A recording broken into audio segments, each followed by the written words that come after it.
Okay, setting up the live event. We're getting started a little early, just making sure all the software is working, and I'll check in on you later.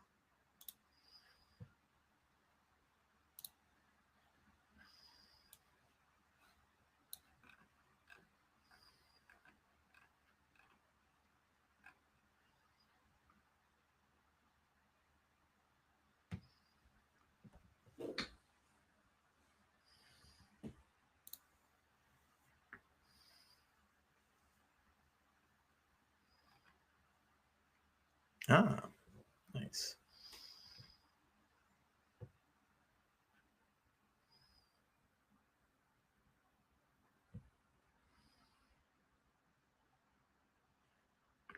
Okay, Facebook is working. LinkedIn is working.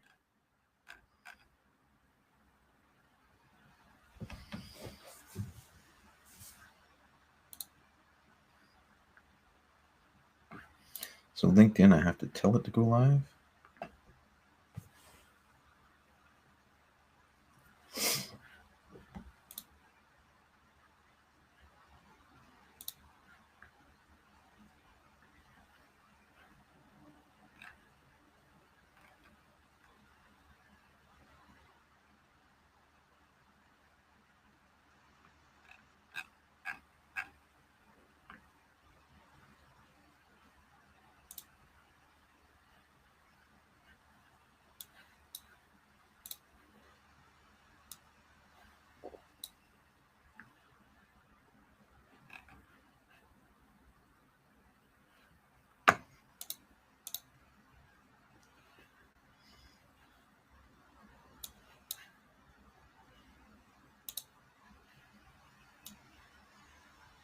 Test, test.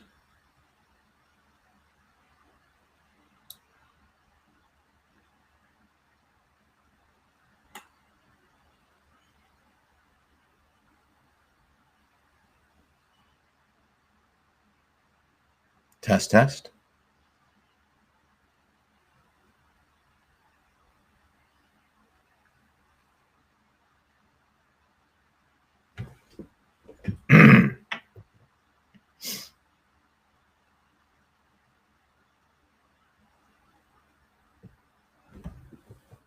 Beautiful. Okay.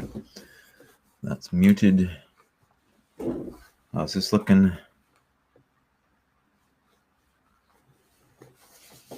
Should be good.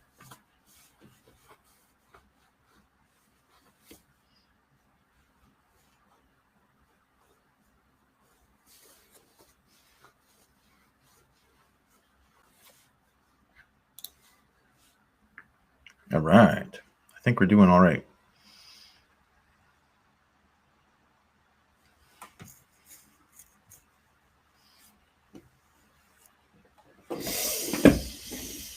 All right. Relaxing now. I think I'm set.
Test, test.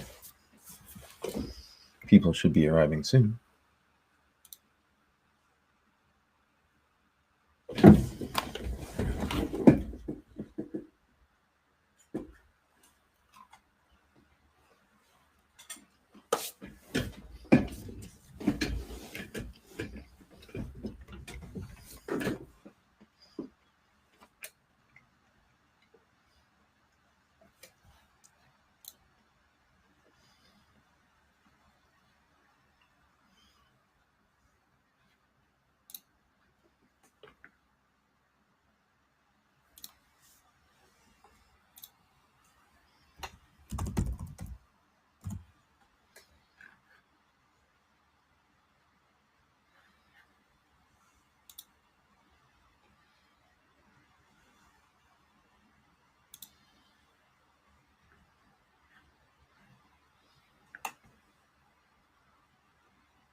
Test. We're setting up the live stream here. Guests should be joining soon.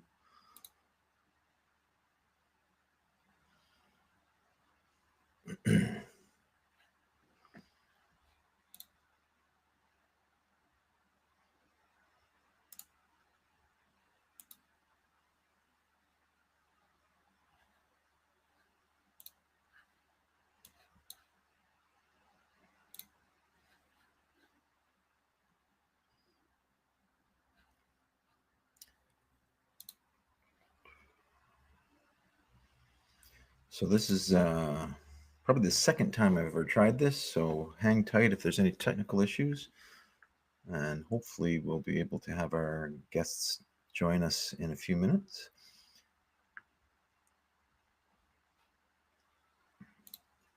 Just setting up the stream. So I'm going to try to go live simultaneously in Facebook, YouTube, LinkedIn, and the Riverside studio that I'm using.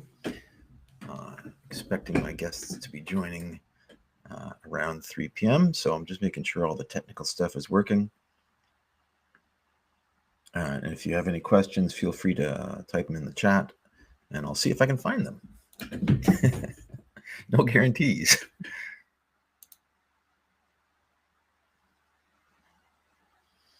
Now, Facebook chat looks like it'll start. Facebook stream will start up soon. LinkedIn looks good.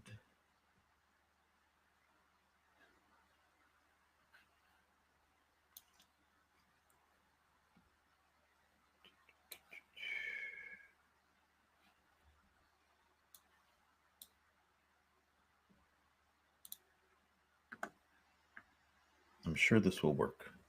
Trust me.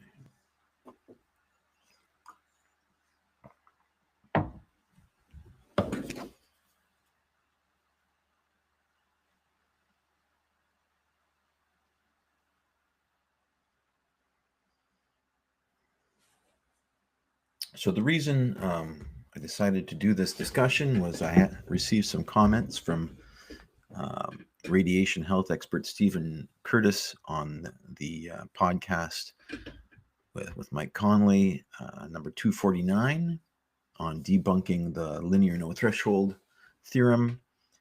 And I'm hoping that Stephen will be able to join us, and Mike will also be able to join us. But let me make sure that I admit them.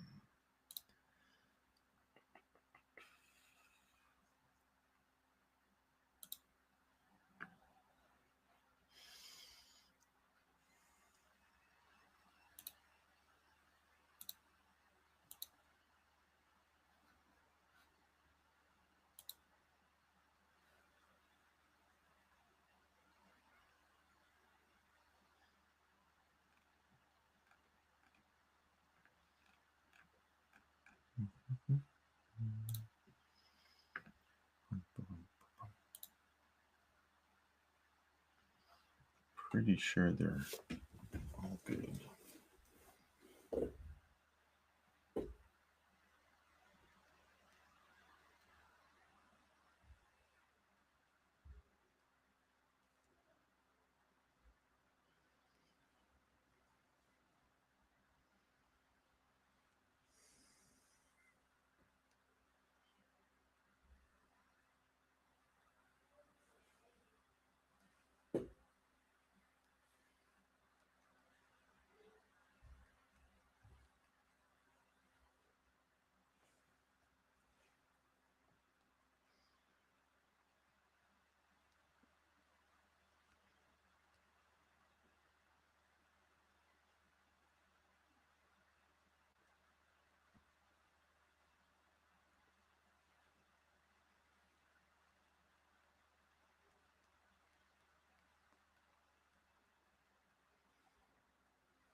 Oh, I see someone.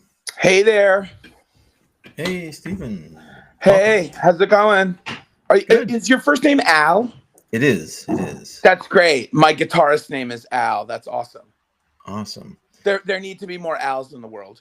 I believe so. Welcome. No, it's I'm thrilled to be here, Al. This is great. The first question is the lighting okay? I'm in my sister's house, so Yeah, no, it how's looks the good. lighting? The lighting is fine. We're maybe a little extreme on the close-up though. If you could Okay. How about this? How about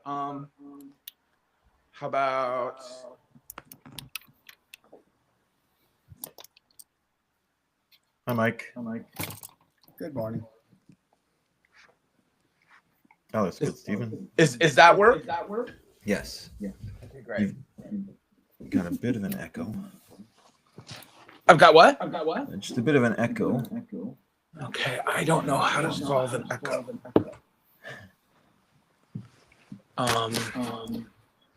That looks good. Does that look okay? Yeah. Can we see your right eyeball better? We see only the left side of your face. There we There go. you go. Perfect. Yay. How Don't about- move. Oh, he moved. Is that better? That's great. That looks great.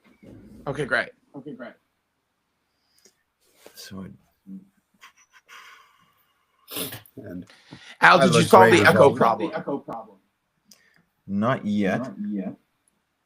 Oh, now I hear it. Okay, so I don't know how to do that. Let me just make sure. I can turn echo cancellation on. No, I can't.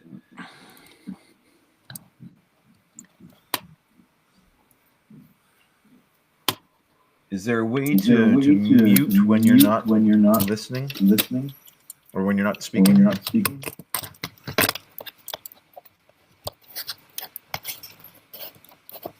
How about that? I heard you twice.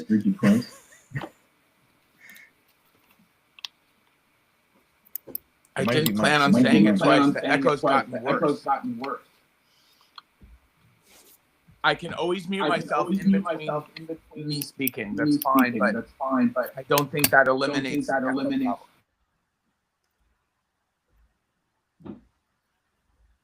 Can you say something? Sure. Check 1, 2. Oh, Yeah, that okay. worked. Yeah, I just muted Mike. I think it's echoing through Mike's apparatus.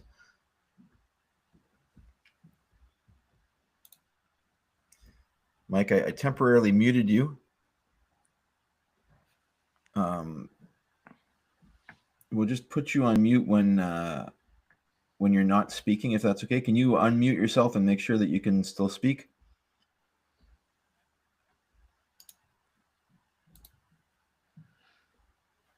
For him, he's reconnecting, and his signal's not great. Mm-hmm. Oh, we just lost Mike, correct? I think we did. So, Stephen, you had sent some questions in. Was it you that sent the questions in, or was it? I get confused. There's Stephen Curtis and Stephen Boyd. I did not send any questions in. Okay. I'm reasonably well versed in this. I find this an interesting topic, but not very interesting because it's not a science topic. It's an economics question. Mm-hmm, mm-hmm. Here we are. There we go. Hey. I was on another meeting. I guess we set up 2 of them, but here I am. Okay, I'm glad that you were able to join. I was worried that Google meeting that I sent didn't get you. Was that the one that you were trying to I was be? on the Google Meets, and then I went to the calendar and Okay. I found this one. So yeah, we're good. Great. Welcome, Stephen. So we have 2 Stephens and 1 Alan. This is good. All right. And Mike was on, but he was having some echo problems. So hopefully he can rejoin with a little better setup. And my middle name is Alan, so I'm feeling lots of love. So Stephen Curtis, you were the one that sent in a list of questions about the podcast. Yeah. So hopefully Mike can reconnect. I figured that was what you wanted to talk about. Yeah. I'm very interested in your questions. Do you want to talk about any specific, or just go down the list? Or Yeah, I think we could go down the list. okay. Well, the first one's about dose and dose rate. Okay. Okay. Why don't we give Mike just a second Oh, to see that's if he fine. I'll be can glad get to back wait. on, Yeah. I'm happy to wait. because it'd be nice. Do any of you have any time constraints that we should be I aware do of? not. Awesome. I basically do not. I'm at my sister's house. There's like 35 or 40 of us from all over the United States. Well, you must have very good Wi-Fi there. Good Wi-Fi. My sister, I tell you, my sister really does it right. So yeah, she actually has 2 Wi-Fi systems in her house, and so yeah. So, if I could get you each to introduce yourselves, just so anyone listening can know who's speaking, please. Go ahead, Steve. Oh, sure. Hi, my name is Dr. Stephen Boyd. I was the senior scientific advisor for Mike Conley and Tim's book. So he's going to jump on with us in a second. Yeah. My PhD is in chemical physics, Okay. specifically on inorganic chemistry, mostly lanthanides and actinides. Okay. And lower transition metals. I'm a big fan of high entropy alloys and that kind of thing. And I'm a fluoride salt chemist by training, so I'm obviously Great. kind of have a bias for fluoride salt molten salt reactors. Great. That's fine. Yeah, I'm published on it. I published with Elsevier in 2017, and then a second edition 2024. I love working with Mike Conley on these books. I'm part of 2 nuclear companies right now. I can now legally say that I'm part of supercritical materials. Okay. So yes, so we just came out of stealth mode on November 4th. We're harvesting uranium from seawater. Okay. Wonderful. Yeah. Be interesting. Yeah. Can you just remember to center your face a little bit more to the? Just move your. Yeah. Thank How's you. that? Perfect. Okay, perfect. Because you just look like a half a person for me. No, I appreciate this because I can't. I have this little teeny tiny thumbnail of what I look like, and you're running the show. You're recording this, correct? Yes, I am. Okay, super. Hopefully this could be a podcast. We can edit through this and put it together and get it out to all the people that aren't available online right now. So, Stephen Curtis, could you introduce yourself, please? Yeah, I my background comes through the spent fuel issue, through Yucca Mountain. I was never an employee of Yucca Mountain, but I was an interested party living in Nevada, Las Vegas for 38 years. I went to my first meeting in 1981, and I basically was very much in favor of them getting Yucca Mountain growing in Nevada, knowing that they probably would never bury it. So Nevada would be in a very advantageous position. I'm a health physicist by training, a master's degree in health physics. Hi, Mike. Can we? I'm sorry to interrupt, Stephen. You're horribly echoing, and I honestly think it's as a result of Mike Conley just coming back on. The moment he came back on, Stephen, Want me to leave and come back on? and I want to hear what you're saying because it's really interesting because you worked with Yucca Mountain. You want me to leave and come back on? No, Is it better now? Stephen, you're good. It's just Mike's setup is a little echoey. Oh, okay. How am I now? I just changed something. Am I better? Sounds You good sound to me. good. Yeah. Yes. Okay. Is it okay now for me, Steve? All right. I think so. Stephen Curtis, would you mind turning up your volume on your mic so I can hear you better? How's this? Is that possible? Well, I don't know if I can turn on my mic or not, but I have a volume control on my headset. Oh, brilliant. You just did. That's great. I can totally hear you now. All right, great. All right, I'll start over again. My background came through Yucca Mountain mostly as far as the spent fuel issues are concerned. I spent an awful lot of time as a civilian advocate for Yucca Mountain coming to Nevada. I probably know as much as, well, some people have died, so maybe I'm in the top 5 now for knowing what happened in Nevada with Yucca Mountain. And so I got tied into this because I just really felt it's important that the spent fuel issue gets solved, number one, because we can't seem to move beyond it. We can't be able to move on with nuclear power before this gets solved. And so I just figured that it'd be part of my mission to go make this happen if I could. I have a master's degree in health physics, so I understand the ideas of health physics quite well, and I can look up anything I don't understand because I kept all my books. And I worked as a Nevada Test Site federal employee most of my time there, almost all my time except for 2 years, was as a technical team leader for deployment missions on Nuclear Emergency Search Team, NEST, and consequence management teams. One's looking for a point source or a counterterrorism kind of a issue. The other one's looking for a deposition and trying to characterize the situation if anything's spilled. So I did that for about 15 years. First 2 years I was there, I was on the Russian verification team for nuclear bomb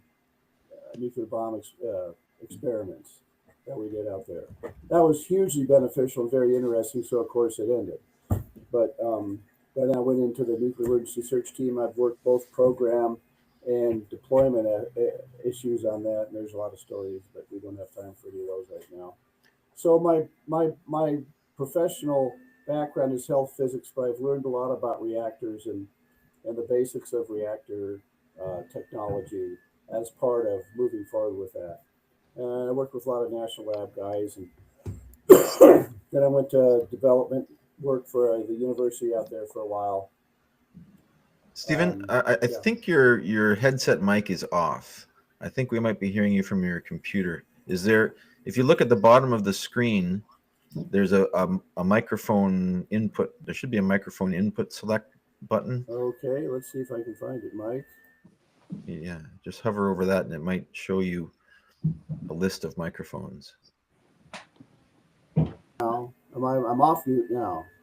Yep, I can hear you. That's a little better, I think. Okay. All right. Thank you. So then, I right now, and for the last about 10 years, I've sort of retired and moved out to the Great Midwest, and I'm doing a lot of this on my own as a professional kind of challenge to me. And we have actually recently started a company called U2 Energy. So it's Uranium 2 Energy is where we got the name, u2energy.com. And we're just initially starting out trying to work through I'm not the CEO, thank goodness. I'm what we call the CTO, but there's only two of us. So there's a CEO and a CTO. And we're looking for some initial funding right now, which is the least fun thing I can think of to do. But my ambition is to go out and educate and to talk and write. And, okay. And that's my ambition if I ever proceed with this. I have no ambitions of being super billionaire with this company or anything like that. But it does have great potential if we can cut through the politics, which is a big if. Okay, well, thank you for joining us, Sure. Stephen and Mike. Welcome everyone to the Rational View live discussion of podcast episode 249. Mike Conley debunks the myth that there is no safe dose of radiation, where we discussed his work with Dr. Edward Calabrese on publicizing the mostly unsupported and arbitrary restrictions on nuclear energy created by the idea that there is no safe dose of radiation. So our guests have introduced themselves. Stephen Curtis, you had some questions, so maybe we should go through and try to address those questions that you had. Okay, I'll state again that I absolutely support what Mike's doing. I support his position. I just wanted to go through a few of the basics and see how that would affect how you are writing about things like that. And there's the first one has a common mistake most of the public makes is the idea of cumulative dose as being a problem. So it's not.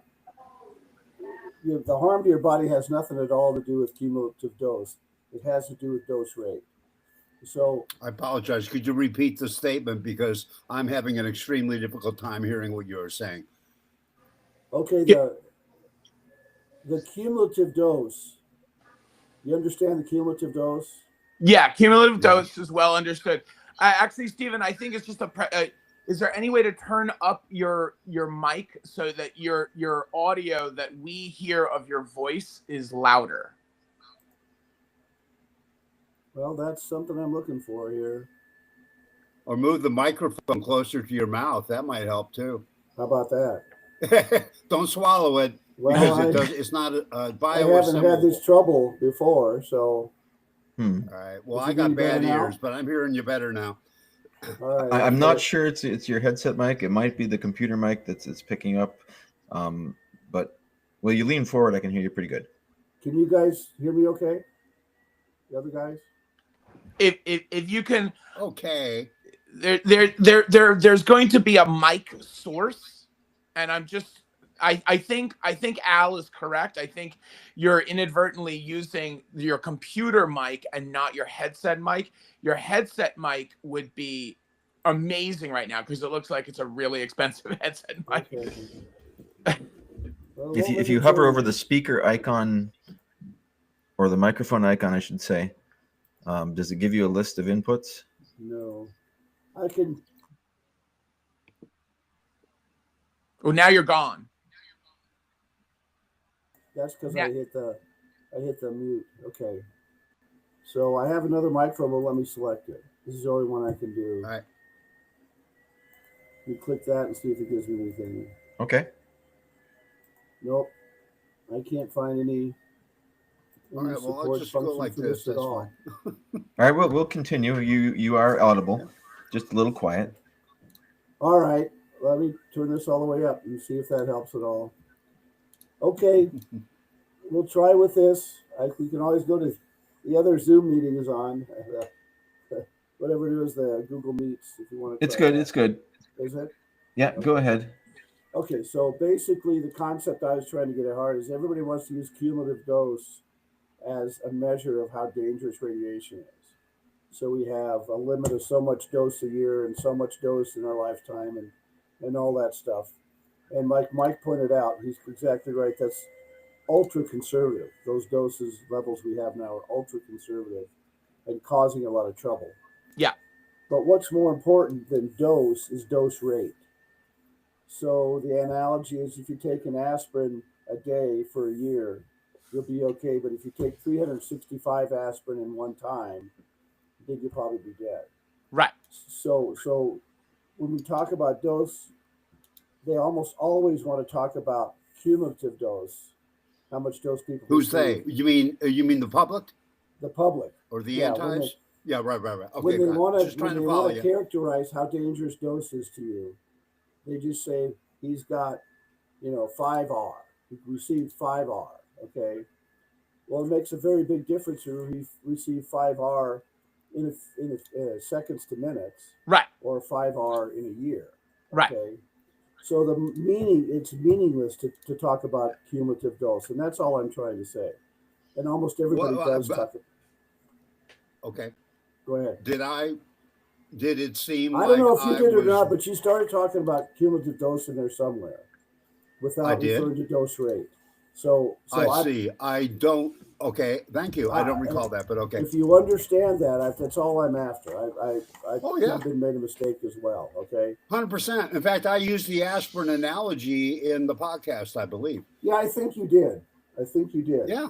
But when you Yeah, and quoted it's also it in the later, book. okay. So we're good then. You understand that. Great. Okay, great.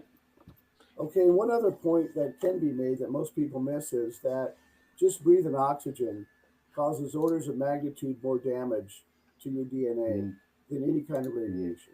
Okay, Mm-hmm. and if you can find first of all, I advocate talking about the benefits of nuclear power before even talking about the detriments. I think we discussed that a little bit because it's hard to talk risk to people without scaring them, no matter how careful you treat it. Right.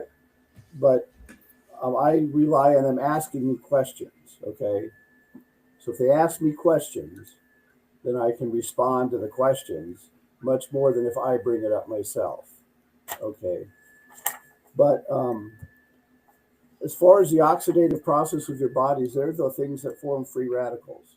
Okay, Mm-hmm. and free radicals are what react with the DNA and change the chemistry code. Now, nobody understands how that process works. Oh, that process is Really? actually well understood. No, they don't know what goes wrong in the DNA to cause cancer to start. They know how it disrupts the DNA and how the chemical system works in the DNA, but they don't which part of the code that you disrupt to start cancer going. Well, true, but remember that the oxygen radicals, so O2 dot, Yeah. O2 dot minus, right? Right. So long as it's got a radical in there. Yeah, that's just one pathogenic route. There are many different pathogenic routes that Exactly. could theoretically lead to cancer. So yes, okay. I just wanted to clarify. But they all have to do with disrupting the DNA chemistry. No matter which route you go, whether it's direct gamma radiation, Yeah. alpha particles, or, of course, alpha particles have to be in your body before they're effective. Correct. Or the oxygen. Once the DNA gets disrupted chemically, doesn't care where it came from. The point is that there's like 3 orders of magnitude more insult to your cells for this respiration of oxygen every day. Now there are Really, that's so. That's such an important point, and I got to incorporate that into my my rap here. I need to get some references on that to get the numbers, but that's a very important point. The degree, the magnitude of damage over and above the rate, that's a very important point. So the name of one of the most famous enzymes is called a superoxide dismutase. Okay. And then Stephen, to your point, there are a number of different DNA repair pathways. Absolutely. So there's the P53, there's the P73. It's a remarkable amount because of Stephen's correct point, right? Like DNA gets kind of assaulted and the hell beaten out of it like all day, every day. Right. So, but the body is pretty darn well prepared to, combat those and repair. So yeah. Yeah, I've looked into this What a I little don't bit. understand. That's What I Go ahead, Mike. Go ahead, Mike. What I fail to understand is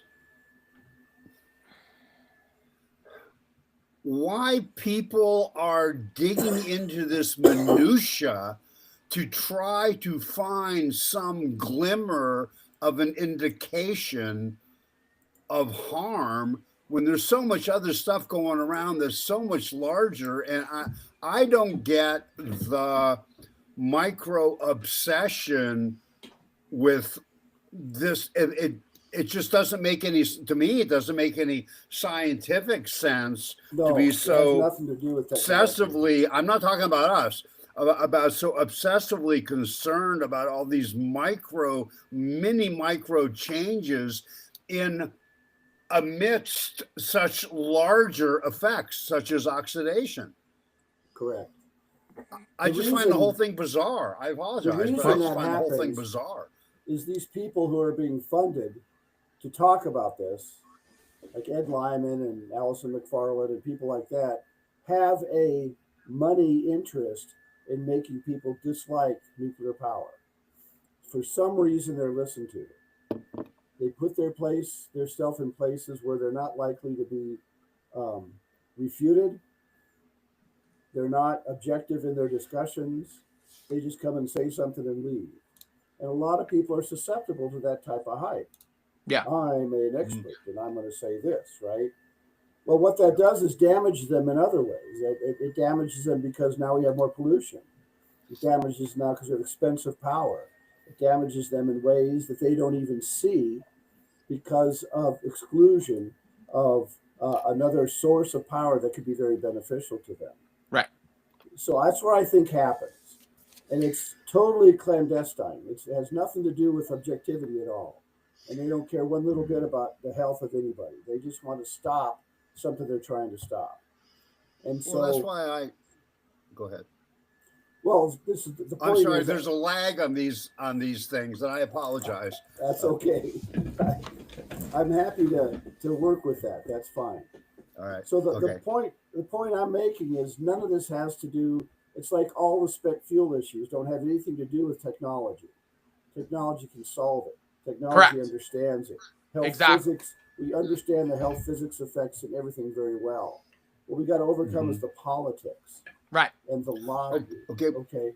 Well, to that point, there is a rather flippant comment that I made in the podcast where I was questioning the necessity of secreting used fuel away for 100,000 years when after 600 years there's no penetrating radiation, Right. and you would literally have to grind a fuel pellet into a powder and snort it to have the material remain in your body long enough to have a deleterious effect. And that's And- absolutely correct.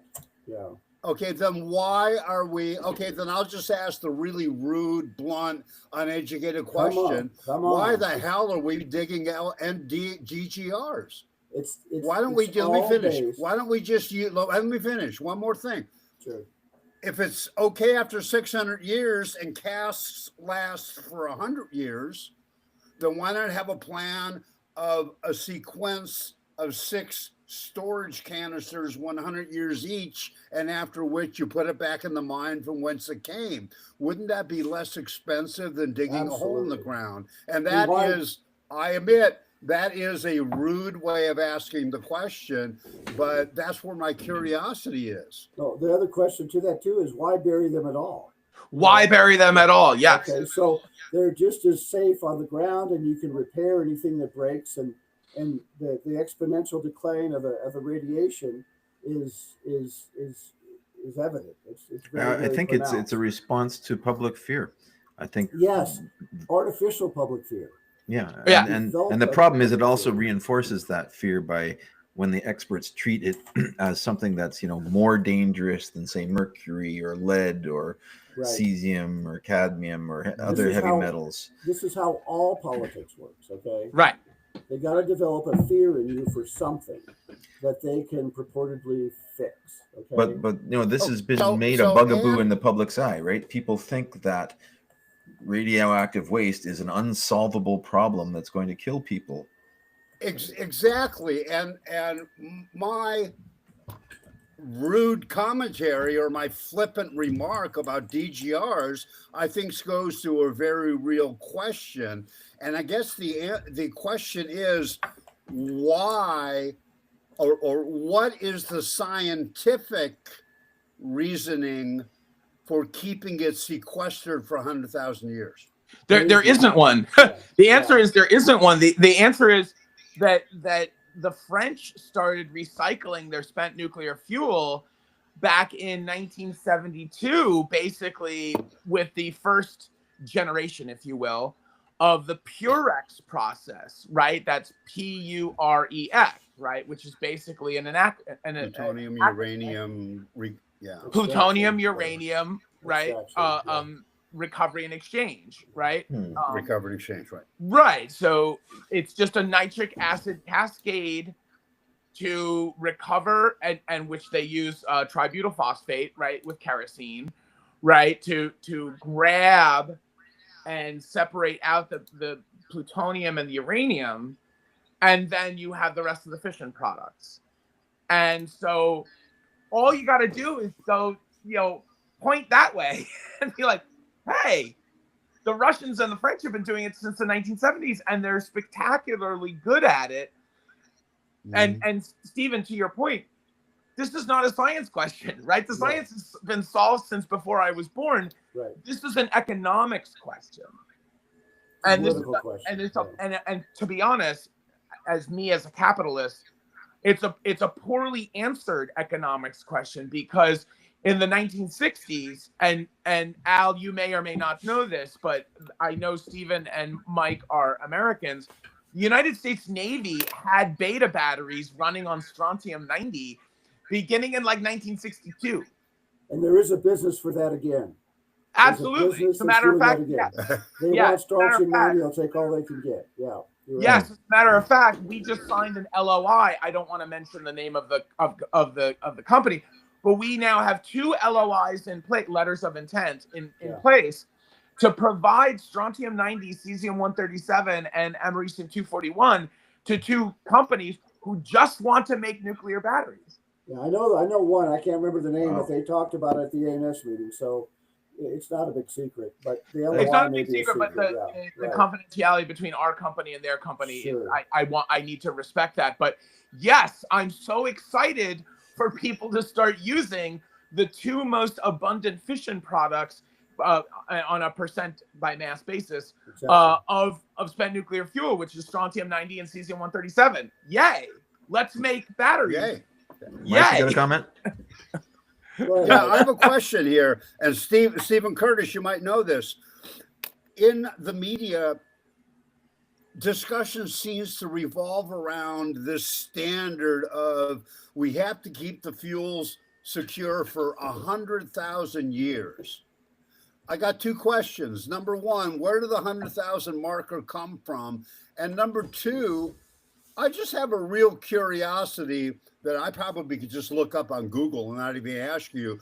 But how much radiation does a ton of granite give off compared to a ton of 600-year-old used fuel pellets? You see where I'm going with that? That's your point's well taken. And I don't know the exact strata between granite and used fuel. I think it's quite a bit more for the used fuel. Yeah. But what you're taking about, where did the 100,000 come from? Where did the 10,000 come from? Where did the million come from? Is arbitrarily selected. It basically came from the idea that all radiation is dangerous and that there is no threshold. This is the linear no threshold. So Right. they need it to go to zero to make sure that it doesn't cause cancer in anyone. And Right. you know, But this here's is the- the here's the basic conundrum. problem, that there is no zero risk on cancer. There's the if you look at, you know, in the general population, 40% of us are going to get cancer over our lifetimes. And you know, the amount that radiation contributes to that 40% number is nil unless you walk through a reactor when the core is exposed. Right. Then you'll die. Yeah. If you don't die, you'll get better. Okay. It's That's very what- that's hard what to radiation pays cause for. cancer from radiation. There's a very fine line between killing you outright and, and getting cancer or having any significant effect. Right. Mike, Right. go ahead. The 100,000 year, and I think Stephen and Al both hit the nail on the head. The 100,000 year number is arbitrary because if you say, okay, 10 half-lives equals effectively zero radiation left for a particular, and it's radioisotope specific, right? Well, 100,000 doesn't match anything because plutonium-239 is 24,000, right? Uranium 235 is roughly 700 million. Yeah. Uranium 238 is way the hell longer than uranium 4.5 billion. Yeah. 4.5, right? Yeah. You know, so like 100,000 was a swag, as Mike Conley says in his book, Yeah. a swag, a scientific wild ass guess. I mean, it's totally pull it out your butt and say, Well, yeah, that sounds like a long enough time. Right. figure Sounds really now- cool for Congress, you know. Right. The figure now is a Yeah. million years, and I'll tell you how that came about. The only case that the Nevada ever won, the only law case they ever won about Yucca Mountain was this one. That instead of 10,000 years, it should be a million years that we worry about. And that was That the was first the case lawsuit? that was decided, yeah. And so now the number is a million, and then they make the case that nobody can do anything for a million years. Well, yeah, no, a million years, and we can't get people to think of next week, let alone a million years. I mean, the problem is they're trying to get it to zero, but I mean, you know, Never goes it to goes zero. below the level of the original ore in, you know, 1,000 years. Yeah. So here's the deal. How much is really dangerous, right? That's what Right. you got to ask yourself. Versus what's the benefit? So my tactic is to talk about the benefit. Okay. Don't you guys think we should make energy out of this? Yes. Then it would solve it. Now, if you make energy and fission all of the uranium, you're going to have a lot more strontium. You're going to have a lot more cesium. You may even be able to separate moly out with pyroprocessing. Okay, there's a company working on that. In real time. We take can already do it, that chemistry. Yeah, but we can't do it. We can do the chemistry, but not real time. Okay. Oh yeah, we can. We can do it in real time. But we'll Okay. I'll table that for Okay. later. But it's All right. because we use the liquid fuel. But yes, go With ahead. liquid fuel, we can talk about it all you want to, but absolutely, if you use pyroprice as liquid fuel, you can take it out. But they don't do that now. That's not something that's Not done yet. now. They irradiate. Yeah, not yet. Exactly. So Well, point is, when they talk I about just find it fission- incredibly. I'm sorry. Go ahead. Go ahead, Mike. I'm actually frankly bewildered that you have thousands of scientists working for decades on DGRs, and none of them, it's like that Gary Larson cartoon where all the cows are eating, all the lions are eating an antelope, and one lion goes, I'd like to have a salad, and they all look at him. It's like, didn't anybody sit up and go, why are we even doing this? This shit's okay after, pardon my French, after 600 or 1,000 years, we can build casts. Like I said earlier, it's like the entire exercise. I apologize because I know you spent a lot of decades on it, but the entire exercise seems like a bunch of scientists going, well, that's what the politicians want, but this doesn't make any sense. Sounds And I'm like like, welfare for scientists, right? It's exactly. well, what it is. I There's don't all really these know how to scientists phrase that this, put but it this- seems like a monumental, multi-billion-dollar folly that has also miseducated the public and just drove in the concepts of nuclear fear.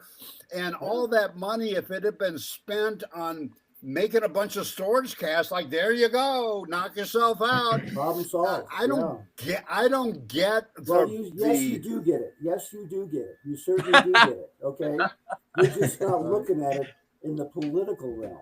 Okay, Right. So if they're going to scare you about something, they want to spend money. Then they're going to spend lots of money to characterize the rock in a mountain. This rock has been characterized more than any rock on the planet. Okay, and it would work just as well as any other rock to do what they want to do. But they can't say that because the syndrome is, first of all, governments paying scientists to come up with a result. Okay, not a scientific result, Right. a result that they want. They start with the end and move backwards. Well, that's not science. Okay, that's fraud, basically, in my mind. It's not a scientific fraud. So that's all of these scientists were paid by the federal government to do this, to come up with an answer. Okay. I got two thick books here of 1,000 pages each on the history of Yucca Mountain, and I could go to any excruciating if you want to, but it was a fraud, a total fraud.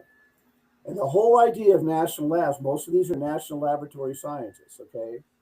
And in a national laboratory, you never want a solution ever. Okay. Because then your program ends. You always have to keep a program going for more solution, more solution, more solution. Why we hand these problems to National Lab scientists, I don't know, because that's what every one of their programs does. They're very, very good scientists, but I think they're being wasted. It's a political solution rather than a scientific solution. And the problem remains is that most of the general public are fooled by the idea that there's no solution for nuclear waste. And they won't support new nuclear energy unless there's a deep geological repository or a solution. And it turns out that the NGOs that are doing this are actually opposing the waste dumps, because then there'll be an answer to their, there's no solution question, Right. which they can, always drag out and stop any sort of nuclear development from happening. So Right. Fossil fuels are in this up to their hips too, okay? Because they didn't want to transition from fossil fuels for electricity. They don't care about wind and solar because no matter how much wind and solar you build, it won't compete with the fossil fuels. But nuclear can, and nuclear will in a free enterprise system. Yes. An unfettered free enterprise system for electricity, nuclear will be far and away the best choice for all this. But they can't let that happen because the money's in fossil fuels. So part of the strategy is to get the people in fossil fuels to understand that they need to get on the team for energy, not just on the team for fossil fuel energy. Because long term, it's migrating. It may be 2 generations, and your business will be viable for 2 generations, and it'll migrate slowly. So why are you worried about? Why don't you be part of the game that's going to come on for the nebulous future? Because you're interested in energy production for the long term. So that's the game you do. That's the game you play with fossil fuel people if you ever get to talk to them. Well, the thing about fossil fuel people is they have to realize that they're in the energy business and not in the hydrocarbon business. Exactly. But they like if they it the can way take it the is. profits and invest it in nuclear, I would believe that they're beyond petroleum. Well, they were doing that BP, in the yes. 60s. Yeah. They were doing that in the 60s, okay? They were. Up till Exxon. 3 Mile Island happened, they all got out of the business, you know? Yep, Mhm. Exxon did. Yeah. Happily, I can say confidently that the petroleum companies are going. The pendulum is swinging back. I believe you're right. Go Yes, ahead, no, Mike. I know I am, because I now have it on firsthand, like, knowledge that they actually have had, shockingly, one company, which I won't mention, is really forward thinking, and they've had a nuclear desk, let's call it a desk, right, Okay. with about 18 scientists working on this, and they know nuclear is the, is the solution. They know it. If nothing else, guys, they know it because they simultaneously know that they're burning up to 40% of their crude oil to hit the higher temperatures in order to fractionate in their fractionation columns, fractionate out the different molecular weights, if you will, of hydrocarbons. Right. Right? Right. Between propane, pentane, right, octane, dodecane, Naphtha. right, all the way into the API 30, fractions, which are the asphalts and the bunker fuels and so you need heat to boil those suckers off, and they know nuclear is the answer. Right. They know Right. it. Well, Mhm. that's all part of the socializing this. Mike, you had something to say. Go ahead. Is there anything that is put into a DGR aside from used fuel that really needs to be buried for 100,000 years? No, I mean, nothing I'm needs to be paid thinking for 100,000 reactor years. parts, gloves, and clipboards. This is just like, yeah, exactly. And so I'm like, I think, Stephen is reviewing my latest manuscript, Roadmap to Nowhere, and I take the whole concept of GGRs to task. Good. And I think I hit it right. I mean, I don't know, Yeah. Stephen, what do you think? No, I think we all wildly agree on this. Sure we do. People here. Stephen Curtis, I'm actually thrilled that you came. I did not know basically anything about you, and the fact that you're so vociferously saying, "Hey, stop!" Right? I've you're been going saying the this wrong since way. 1981. You're Right. going the wrong way. You're But you good. know the How does he know syndrome- we're going the wrong way? What people don't realize about oil is we make a lot of products out of oil, not Yes. just gasoline. Oh, yeah. Not just diesel fuel. Absolutely. So Yes. we'll still Absolutely. have oil. We should not get rid of petroleum. Now, All you do before gasoline became popular with Rockefeller was they would throw gasoline away as a waste product. They had no use for it. Uh-huh. right. And they talk about burning lakes starting on fire up in the Great Lakes areas. If Yeah. you look at other toxic industrial byproducts like mercury or heavy metals, they just dig a hole in the ground and bury them. They don't worry about geological surveys. They don't worry about thousands of page booklets to prove that it doesn't come out. And no, maybe they should, right? Exactly. The problem that we sound like when we say no, we shouldn't go to the nth degree to be safety. It sounds like we're just cavalier, and people are like, "Oh, this sounds very risky." Exactly. I'm Right. worried, but Exactly. this is how we treat everything else, and nuclear waste is not worse than everything else. It's not nearly as bad as you know, everything else. The toxicity of the neurotoxicity of mercury. There are some really dangerous things out there, and they stay dangerous forever. They don't get better after 1,000 years, and people are just throwing them into lakes, throwing them into caves. So the problem isn't that we're taking a lot of focus on nuclear. The problem is that we're not taking a level playing field. And that nuclear is getting extra special focus and is now 1,000 times safer than any other industrial byproduct that's being dumped into the environment. I think if we start arguing that yes, we need to stop regulating nuclear waste, people aren't going to accept it. It's not going to be politically palatable. Not right away. But what we need to do is show them the contrast in that right now we are letting oil and gas burning pollute our environment and kill thousands of people. Let's apply the same standard of safety to all power and see if any of them are even close to the affordability of nuclear. Let's say, you need to have a disposal plan where all of your potentially hazardous waste is buried underground for 100,000 years. You need to capture all of your exhaust from your oil burning or gas burning or coal burning plant and bury it for 100,000 years and make sure that nobody's harmed. Let's all compare costs now of the gas. But no, they have carte blanche to kill people by spewing their soot into the atmosphere. And if you look at a regular operating coal plant, every regular operating coal plant in the world has killed more people than Chernobyl. Right. Yes. Oh, way more. Way more. It's funny, Al. Millions a year. Millions of people Yeah, a year. Al, you're saying something hilarious here because they actually now are sequestering carbon in the earth. They're I actually don't get that. It's big business. It's big business. No, wait a minute. It's a gas, and you shoot it underground, and like there's a tectonic plate, and the Earth fits, and it's back in the atmosphere again. Unless Yeah, you make it an integral part of a solid. Now that's a problem.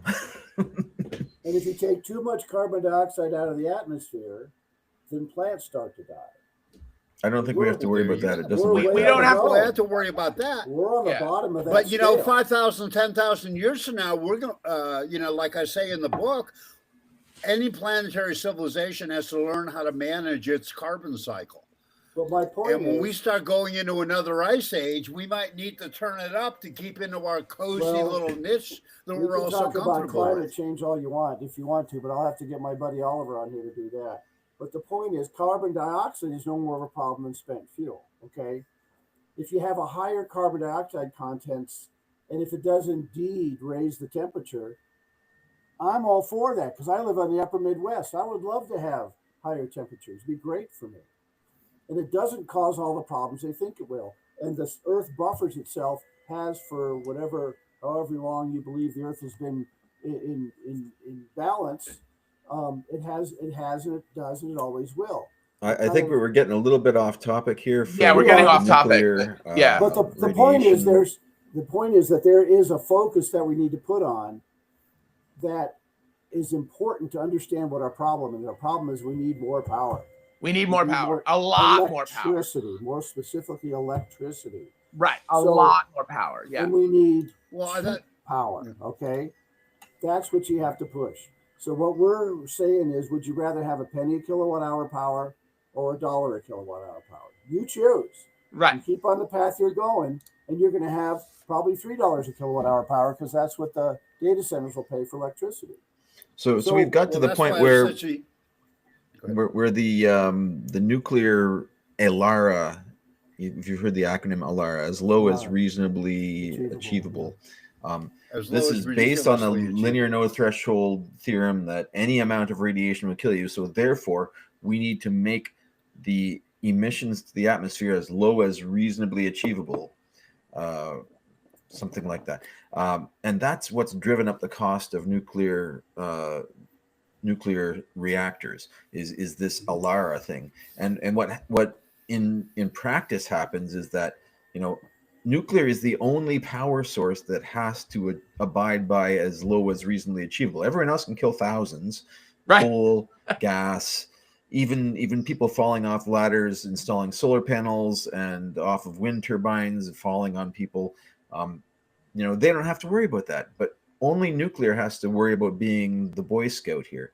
Right. And I think if we were to can we feasibly get rid of ALARA and have the public say, okay, go ahead, build a nuclear reactor that lets more radiation into the environment? Well, I don't Mike know if has that's studied even feasible. Calabrese, and he has all the answers to that. Yeah. Mike, you had a point? Go ahead, Mike. Well, yeah, I mean, again, it all comes back to LNT and debunking LNT and moving on from it. That's what drives all this DGR, expensive reactor, as low as ridiculously achievable nonsense. That all of it is resting on an erroneous concept that there is no safe dose of radiation and that all doses are cumulative. I'm sorry, but it all comes back to LNT. Because Absolutely. if LNT, let me finish. If LNT was not like known and accepted, during World War II, the reaction to the bomb would have been, I think, different. Not that it was less horrific, but that it is something that recovered from, which has been proven, with the cancer rate in was just like slightly higher than the average population, et cetera, et cetera. I mean, I'm not trying to downplay the horror of a nuclear explosion, but the horror was the bomb, not the radiation. The horror was the bomb. well, yeah, exactly. Yeah. Well, exactly. But try to get that. And what it comes down to is this idea. I think that people think that radiation is some sort of a subatomic Ebola. That if you get any bit of it, it's nasty because it's going to like proliferate as if it were a cancer. I mean, I don't think that people even freaking understand this shit. Well, They don't don't know the at benefit all. part of it. So it's easy to pitch a risk if that's all you're talking about. If they don't see a Right. benefit to doing something, then no risk is acceptable. Okay. Well, And that's what that's we haven't why done that's good why at I'm such showing a it. big advocate of seawater uranium, because Yeah. if we're gonna, because you can present nuclear and people go, okay, I accept the benefits beside the risk, but we don't have enough fuel. Right. And the We next got buku argument fuel. becomes it's too costly because of LR. Well, here's where free enterprise comes into your game, right?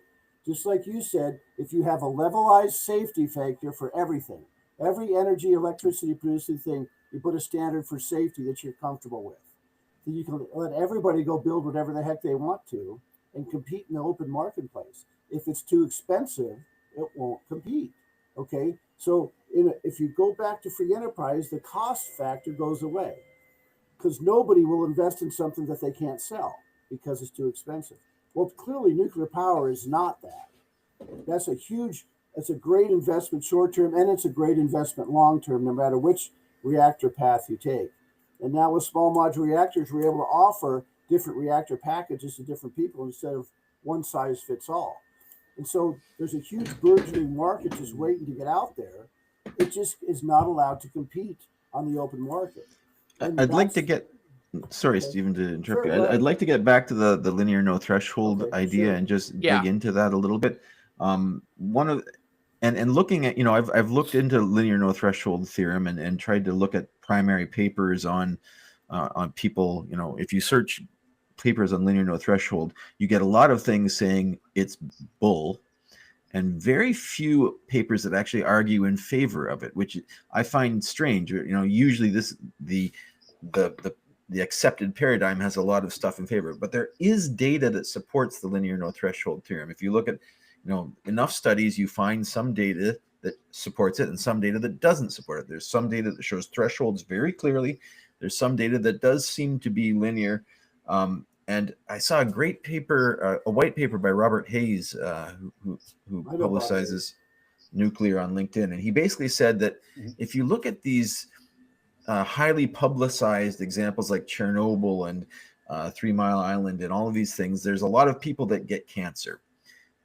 And the reason is that stress causes cancer, and there's so much fear out of there for low doses of radiation that what we're actually measuring is the stress of people that think they're irradiated. If you look at the times when people have been irradiated without knowing it, like, for example, the high rise in Taiwan, where they actually put cobalt-60 into the steel girders, and these people were getting 100 millirads Right. a year, nobody got cancer No. Right. because they didn't know. Right. Exactly right. Exactly right. Which was such a weird example because cobalt-60 is so unbelievably valuable. How that mistake happened. Yeah, well, it wound up in scrap metal, and they made rebar out of it. Right. And I have no idea how that occurred because that stuff is way more valuable than gold, like per troy ounce. But somebody threw away a source. They have to go through a rigorous process if they want to get rid of a cobalt-60 source. Right. They Right. didn't want to do Yeah. that. They threw it in a junk pile with a bunch of other steel in it, and it didn't get caught. They had another incident that happened down in Mexico, Texas, Mexico. These people actually got the cobalt on their hands and Oh, those died. yeah, they Yeah. They yeah, were using they it as a slept at heat a source. motel and woke up in the That's morning and the only truck two was they gone. find. That's I can go pick any kind of aspect with a car wreck and find all kinds of reasons why you shouldn't drive a car if I want to do that, but that's not fair and honest. So if you find one, Al, if you've ever find a study that definitively defines LNT in a rigorous scientific study and proves it, I'd like to see that because I've never seen one. I'd love to. Me I'd love too. to see it too. Yeah. I mean, as Mike points out in the book, Mueller used over 1,000,000 times the background radiation to irradiate his Drosophila, his Right. fruit flies, These his flies, Drosophila. yeah. But It was remember, 100 guys, this was before we understood about mitosis, meiosis, prophase, metaphase, anaphase, Mhm. telophase. This is before we understood like that in the entire cell replication cycle, that only occurs during a very small part. But the argument gets really complicated, right? Because again, we didn't know this until the 60s, that our own cells, if we use humans, right, our own cells, depending on the type of cell, specification, they replicate at wildly different rates, Absolutely. right? So cellular life, you must immediately say, well, which cell? Is it a hepatic cell, right? Yeah. Is it in your stomach lining, right? Is it Or brain your cell, yeah. tissue? Yeah. Brain cell. It's like you've gotta so it's what I'm saying is that it's a mess. It's an absolute mess. So Al, to your point, and Stephen, to your point, show me a rigorous LNT study and I'll poke holes in it almost instantly because stop using plutonium-238, which Al, to your point, I'd love to see those studies. What they do with plutonium-238, in my professional opinion, is a travesty. Why? The alpha particle is traveling insanely fast, right? Roughly 4 or 5% the speed of light, so 0.05 c. It's got a formal charge of +2. Yeah. Over 96% of the damage of an alpha particle is due to Coulombic forces. Sure. And not the alpha ballistically hitting like a carbon nucleus or a nitrogen nucleus. It's that formal charge of +2 strafing through and that formal charge ripping at the electron density. Yeah, it'll never get to a nucleus. It'll never get to a nucleus because of Yeah, Coulombic forces as well, because it's all positively charged. It's all chemistry. So you're right, but it So, only affects you when it's inside your body. If it's outside your body, you can hold all the alpha particle you want in the palm of your hand, and it won't get through the in the palm of your hand. Yeah. Well, so that's why I point out in my book that after 600 years, you literally have to grind a used fuel pellet into a fine powder and snort it. Right. Absolutely true. And we're building DGRs to prevent some spelunker 100,000 years from now from doing that. No, I mean, it's going to be a treasure, right? That stuff is a resource. It's a resource. Somebody drilling for water in 1,000,000 years. Somebody accidentally coming upon a cave 1,000,000 years from now, an earthquake that may happen. I mean, all these things are bizarre situations that they seriously treat, supposedly scientifically, in this study of the rock. It's bizarre. There's hundreds of thousands of pages of this crap sitting somewhere in some repository that nobody's even read. Okay, so this is what they do with our money. But back to the basics again. You need to grab people's attention, give them a reason for saying why they ought to listen to it. So that reason is it's a benefit to me. And now with more demand for electricity, which we didn't see even 2 years ago, and rates going up, which we didn't even see 2 years ago, and they're going to go up much higher. People are going to get much more upset with their rates because the subsidies are going down and the PUCs are all in the back pocket of the utilities. So nobody's going to stop that, okay? And so they're going to get massively upset. So they got to hear an idea of what can we do instead of that. And they'll never get it from the government. It has to come from a company or an innovation. And with all the subsidies in the business, you're not going to get. innovations going, because you're doing the government's will, not the people's will. Right. And so, Well, that's this the isn't government as it is LNT. presently constituted. oh, exactly. We can change it. We absolutely can. We have a constitution. We can change it, but we haven't. We haven't bothered to do that. But in the long Right. run, how do you capture people's imagination? And we're on the cusp of a way to do that, because the prices are Sure. going up, the commodities getting rarer, the uses of it is going to something called a data center instead of me keeping my house warm in the winter. Okay, and people will wildly rebel against that. So we can kind of use their own tactics against them if we put this out there. But you got to show them a reason for a benefit before they're. And if you show them a reason for a benefit, they won't care about the rest of this. They True. don't care about it. Okay, True. it's like Either- driving a car. 40,000 people die driving a car every year. They don't care. The Because the the alternative the alternative, Stephen, is basically a business to business model that other businesses are like, oh, that sounds awesome, right? Sure. And I again cite the big oil. I mean, to use the scary term, big oil. Big oil right now is at the forefront of developing and working with developers here in the United States as well as abroad of SMRs that are floating in harbor, in the port, the harbor of New York, in the port of Baltimore, in the port of Philadelphia, where it just sits there. And hilarious side point, they're demanding that everybody have the same connection, right? The same electrical connection, Yeah. right? Because states like California, for better or worse, they're pushing hard as hell to say stop idling when you're in port, because you're producing, you're producing, right. Yeah. Right. So okay, for better or worse, let's leave the politics aside. The clearly superior answer is build floating SMRs that everybody can plug into, all of the ships that are in a port to plug into, and then the idling goes away. But what have you done? Effectively, this is a business to business model, and you've built a better mousetrap, right? Because your energy density is so much higher, right?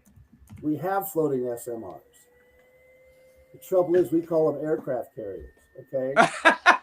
So when you bring an aircraft carrier into Katrina to supply the power, that's a floating SMR, because the aircraft carrier is not doing anything else. Correct. There's a whole aircraft carrier group in with it, okay?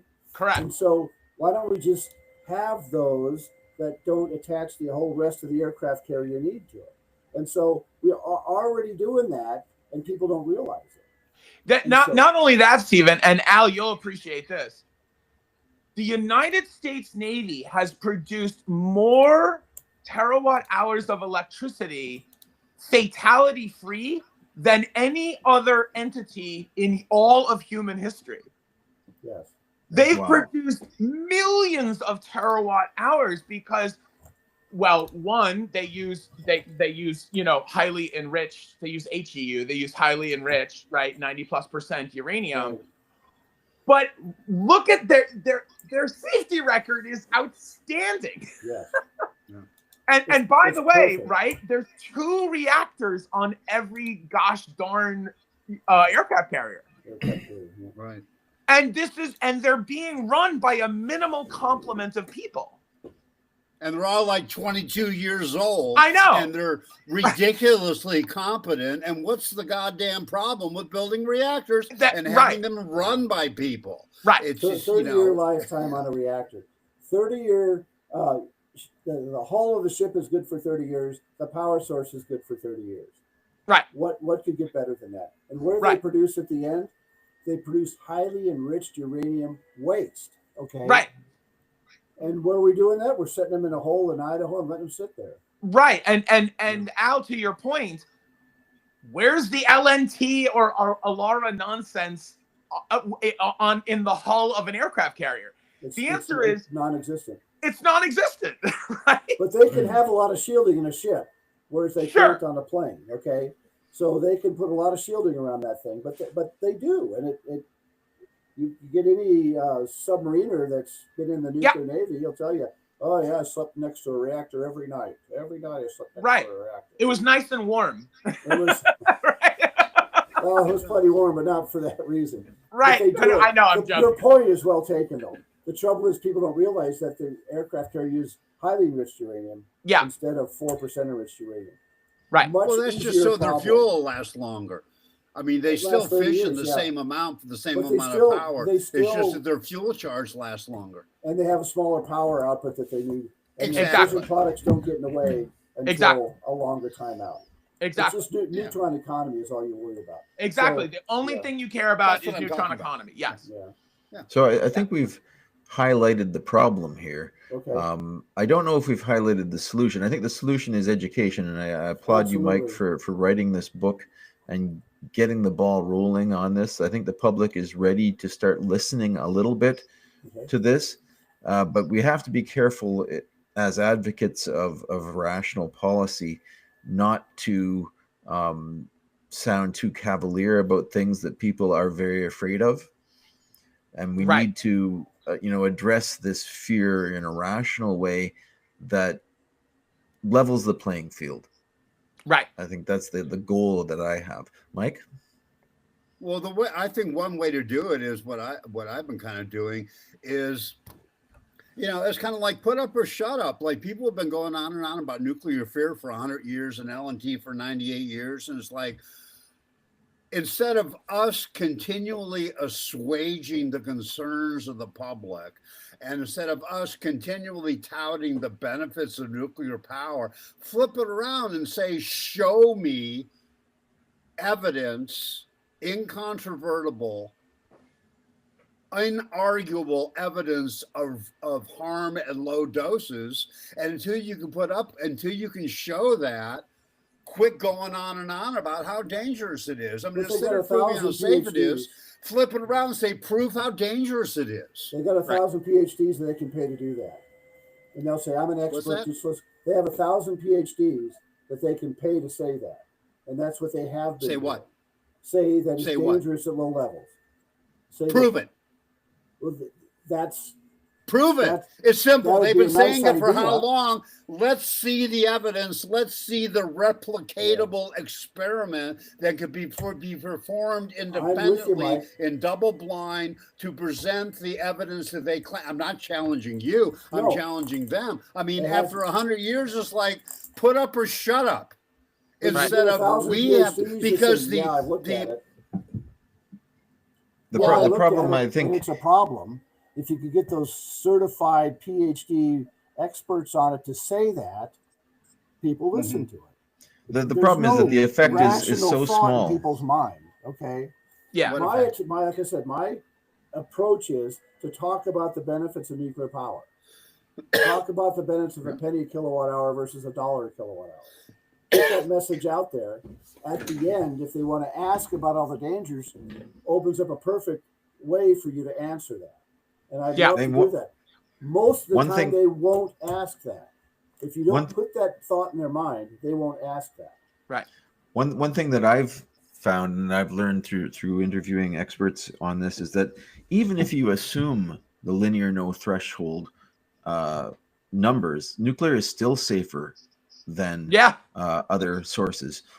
It's you know, true. I've talked to a professor in England who did the J value, or basically trying to measure the productivity lost from Chernobyl, for example, and these low doses of radiation over large areas.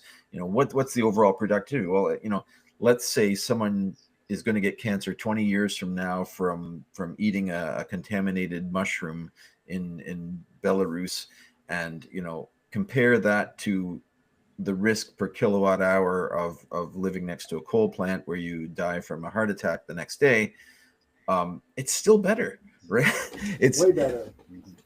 Absolutely. Right. so we don't really need to, I understand it would be good to get rid of the Elara thing, because that's an unsurmountable mountain that will always make nuclear just barely competitive. And But it's outgrowth. It's an outgrowth of LNT. It exists because of LNT. And I guess my point is after 98 years, show me It's the precautionary principle, is we must Yes. assume that this is harmful until proven otherwise. And I'm saying no, after 98 years and 27 trillion kilowatt hours of carbon-free electricity in the United States, show me that it is harmful. It is incumbent upon the detractors to show that it is harmful rather than the supporters to show that it is not harmful. That's an entire philosophy.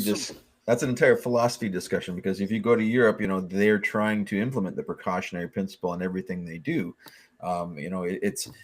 It's not an argument that you're always going to win. Precautionary principle. It's a misapplication. The application of it. This is new and unexplored, and we must assume danger until proven otherwise. But after 98 years of looking at biological damage, and after 70 years of commercial nuclear power, why is there still a precautionary principle applied to? So it's a misapplication. There's a lot of evidence out there. If you go to the UN Atomic Radiation Council, and they've analyzed Chernobyl, and they've added up all the deaths from the Chernobyl explosion, which is the worst thing that can ever happen to a nuclear reactor, and they come to something like 100. They say, well, if LNT is true, then there might be 4,000 random cancers in the whole population. But even if it was 4,000, Chernobyl operated for decades, offsetting coal, which was like 1,000 deaths a year that it saved. Right. Mm-hmm. Chernobyl still saved more lives than it caused, even if you assume LNT. Right. Correct. Exactly. Yeah. And So nobody talks the about that. question we're asking is how to talk to people about this. Right. Yeah, How do you that's talk to people exactly about that? this. The Hardest thing to convey this is to find an audience. Right. You cannot find an audience that want to sit down long enough to listen to this. Okay. Right. So, but if you talk to them about the advantages of nuclear, they're going to want to hear that. That's going to get more of an audience for you. Right. So, Well, I'll give you an example. In our book, in Roadmap to Nowhere, we point out that the amount of carbon-free electricity the Fukushima reactors produced in the 40 years before they melted down, and the amount of coal that replaced the reactors, it was shown that after 6 or 7 years, there was more deaths from the coal that they brought back to Japan. I can't remember what the point is. I apologize for the numbers, but the Fukushima reactors saved more lives than they were afraid that they would, the deaths that they would cause, which didn't happen anyway. It's just, you have to. So to your point, Stephen Curtis, is the amount of clean electricity those reactors produced. Right. Right. Yeah. It's bizarre. in the book. I have the numbers. I can't remember them now. I'd love to see a chart, a graphic displaying what Al and Mike just said about, these are the hours, or to Stephen's point, if you have a levelized, death rate per kilowatt hour produced, right? I think that would be a far more effective, even if you made that a law, like smoking kills, right? Remember here in the United States, all of the, about the warning labels, right? To be mandatory for cigarettes, right? Let's put that on one of the blades of the of the wind turbine, or on the edge of each solar panel. Caution may cause death. Or just right, hey, just that one doesn't stop blade. people from smoking either. Yeah, but one blade, so when it rotates, the eagles can see the difference and not get chopped up. It's very important. Yeah, we can always argue the detriments till we're blue in the face. The one thing about cancer is, if you observe a cancer cell in a human and bring it out and study it, you can't tell what caused that cancer to come. There's no path to tell which caused that cancer to come. Was it oxidative process? Was it toxic material? Was it a gamma ray? No chance, because again, they don't know the mechanism.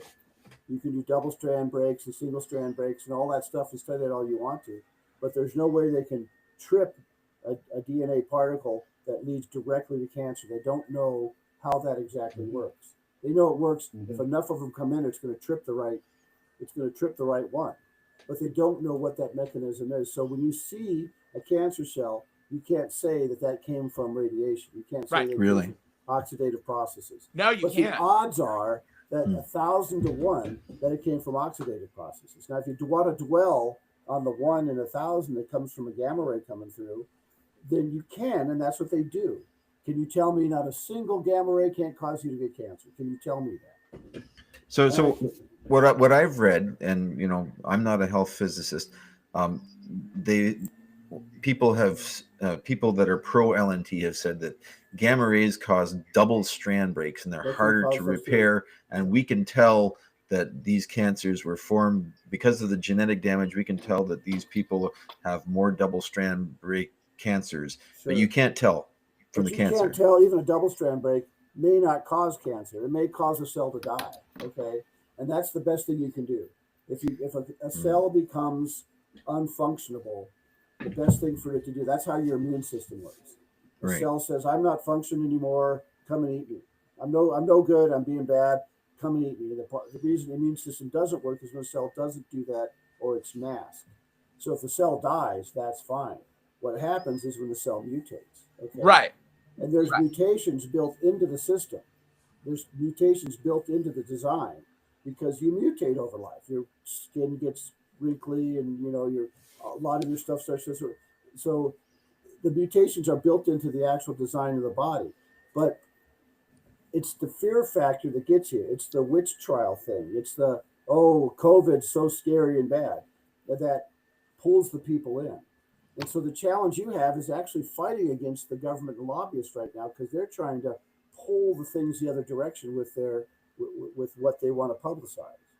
And so how do you do that? I think you do it by saying you can get cheap electricity and the risk is almost zero. Nobody died from Fukushima. Nobody. They tried to say one guy died from lung cancer 3 years later, but lung cancer even's like 10 years late. So what's the odds of that cancer being caused by Fukushima is astronomically against the odds. So they're lying. I mean, that truly is unethical. But how do you overcome that? Because they don't sell cars by saying, 40,000 people have died, but you probably won't. They don't sell airline tickets by saying, 500 people die a year, but you probably won't. They don't sell. This is the only business that sells their wares like that. So if we can't change the way we market the process, we're in trouble anyway. So that's our approach. Is if I go talk to people, I talk about the benefits, and what I'm talking about is fast reactor recycling of spent fuel, where we now have 30 times the energy that came out of the original fuel that ever came out in the light water reactor that we can extract. It's actually, you can probably get more of that as you work on it. So we can use the fuel we have right now to provide a business that's already mined, it's already refined. And we just have to change it to a chlorine or a fluorine or whatever salt you want it to get it to work in a liquid. Or you can use hard fuel like they did in EBR2. You can use that too. Whatever design you got, I don't care. Our approach is to get 2 first-of-a-kind reactors built. Yes. Put that out to bid, okay? Yeah. And they got $50 billion in an account there, in the Congressional Nuclear Waste account, that's only for solving this problem. And they haven't solved it now for 45 years. And the deep it's already been solved. They're just not implementing the solution. No, but the deep repository. And the solution is just build the damn reactor. That's the solution. Well, and there's companies waiting to do that, but you have the NRC not giving them licenses. Okay, Right. That's the other evil. Okay, so you got this whole system working against itself, and all you got to do is break the ice jam and let the free enterprise flow, and that's the key. And that won't happen until people start clamoring for it. I will say this to the credit, and I grant you it's too little too late, and I grant all of that is true, but to the credit of the DOE and the NRC, because we now have we're having conversations at least twice a month right now on average with DOE and NRC. They have changed their tune. Is it too little too late? It's not too little too late, but it's really irritating that they've now been kicked in the butt basically to change their tune. So yes, they are now decisively more open, more proactive. They've literally given us roadmaps to licensure for our particular reactor for the other project that I'm working on. So that part is exciting. It's new reg 1537. It was Right. published like over 20 years ago.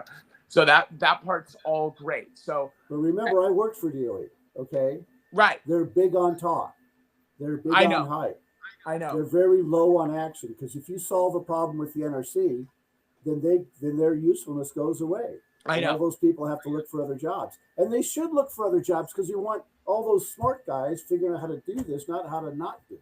Correct. The system is rigged against itself just for a jobs program, and I used to call it, scientific welfare. But that, how do you break that mold? You got to do it politically because, yes, but they've been wailed on for years. Obama administration did it. First Trump administration did it. I don't think Biden did anything. This Trump administration is doing it on them, and they don't change. They're an independent agency, can do what the hell they want, So that's what they've got stuck in their mind, and they have the same mentality as if we solve a problem, now there goes our jobs. Okay, so I they should think- build a I think different recycling concept. is a good argument. I think recycling of used fuel is something that the public is almost ready for because recycling is great, right? You're not mining new material. Uranium mining has been a problem back in the 50s when they didn't have, control over the dust and people were inhaling Right. Right. radon and all sorts of bad things into their lungs and getting cancer. If you can say that you don't need to mine any more uranium for the next 100 years or next 1,000 years because you're mining the waste and recycling it, that's a great argument, right? This It's a solves the great problem. argument. It's a great argument. And so there are basically two answers. One, if your legacy spent fuel is the solid fuel, it is costly to do it, but you need to be smart about the monetization of the fission products. So France has that nailed in spades. They have the first part down where they very effectively recycle upwards of 92% of the spent fuel is actually re-injected, which is great. But they're capped out at about 6% of everything because Mox fuel. Guys, I just have to step away for just a second. I'm gonna kill this. Sure. Go ahead. The point is, and I'll repeat it if he comes back, that they only take about 6%. If you fission them all, okay, then you get, let's say, 90%. So now you have 30 times more strontium, 30 times more cesium. The real value is rare earth metals and platinum metals, rare earth elements and platinum metals. Most of the fission products are rare earth metals and platinum metals, and those are hugely expensive and valuable. And so instead of, it's not maybe worth it if it's only 3 or even in France 6%, but if it's 90%, there's a lot of value in that, but you have to sit around for 50 and 60 years and let it decay away to a reasonable level. But so what? You're helping future generations. Well, from what I've what I've looked into, it's easier to turn solid fuel into fresh molten salt fuel. The chemistry is a lot easier You and just chlorinate it, straightforward. dump it in. It's absolutely better. And you can. Well, yeah. You dump it into a molten salt bath and electrolysis or whatever, I forget, is in the Yeah. first book, Well, Earth is a Nuclear it's even Planet. easier than that. And basically, long story short, is whatever France is doing is nice, but it'd be far more effective if they turned it into molten salt fuel. But then you have to get into licensing molten salt reactors, and the only one doing that is China. So you have to start working. Don't get on me the started. NRC. You have to start working on the other government rejection of it. Okay, but the point is, Right.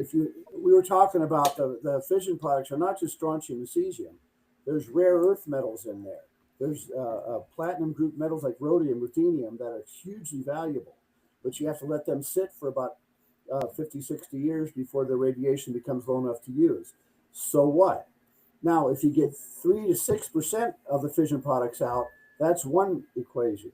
But if you get 90% or more of them out, then there's a much bigger business case for those Yes. fuels and separating them. Yeah. And that's where the rare earth can get. We have a source of rare earths that we can get. We have a source Absolutely. of platinum metals we can get. So that Samarium 149 is a stable isotope that is natively produced by every single nuclear reactor event on the planet. Right? And Like, And know how to it has chemically a separate huge them all. cross section, doesn't it?